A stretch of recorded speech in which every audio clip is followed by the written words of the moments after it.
கிறிஸ்துவுக்குள் பிரியமானவர்களே, இதோ இந்த நாளை கர்த்தர் நமக்கு மகிமையாய் கூட்டிக் கொடுத்த தயவுக்காய் அவரை நன்றியோடு கூட ஸ்தோத்திரிப்போம். கடந்த வாரம் முழுவதுமாய் அவர் நம்மையும் நம் குடும்பத்தையும் அவருடைய இரத்த கோட்டைக்குள்ளே மூடி மறைத்து பாதுகாத்து கொண்டார். இந்நாளையும் கூட கர்த்தர் மகிமையினாலே வல்லமையினாலே நிரப்பி இந்த வாரம் முழுவதும் அவர் நம்மை ஆசீர்வதித்து சந்தோஷப்படுத்தி கடந்து வர உதவி செய்வார். வசனத்தை வாசித்து தியானிப்போம். ரூத் 3ஆம் அதிகாரம் 11வது வசனம். நீ பயப்படாதே, உனக்கு வேண்டியபடியெல்லாம் செய்வேன் என்று சொல்லப்பட்டுள்ளது. போவாஸ் என்ற ஐஸ்வர்யவான் எளிமையாய் இருக்கும் ஏழையாய் தன் வயல்களிலே தானியத்தை பொறுக்கிக் கொண்டிருக்கும் ரூத்தை பார்த்து, இதோ என் மகளே, நீ பயப்படாதே, உனக்கு வேண்டியபடியெல்லாம் செய்வேன், கலங்காதே என்று அந்த ஏழை மகளுக்கு ஒரு தைரியமூட்டும் வார்த்தையை பேசுகிறார். அவரை காட்டிலும் பெரியவர் நம்மோடு இருக்கிறார்.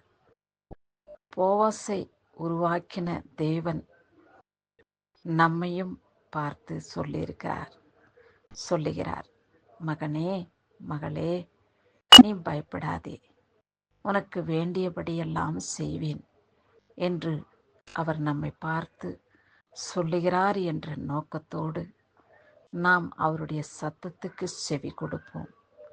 கர்த்தர் நம்மோடு இருக்கிறபடியினாலே இனி எந்த காரியத்தை குறித்தும் நான் பயப்பட வேண்டிய அவசியம் இல்லை. ஏனென்றால் எனக்கு வேண்டியபடியெல்லாம் அவர் செய்வார் என்ற நம்பிக்கையின் விசுவாசத்தோடு ஏதோ இந்த நாளையும் இந்த வாரத்தையும் நான் சந்தோஷமாய் கடந்து வருவேன். அவருடைய இரத்த கோட்டைக்குள்ளே ஏதோ என்னையும் என் குடும்பத்தையும் அவர் மகிமையாய் மூடி மறைத்து பாதுகாத்து கொண்டார்.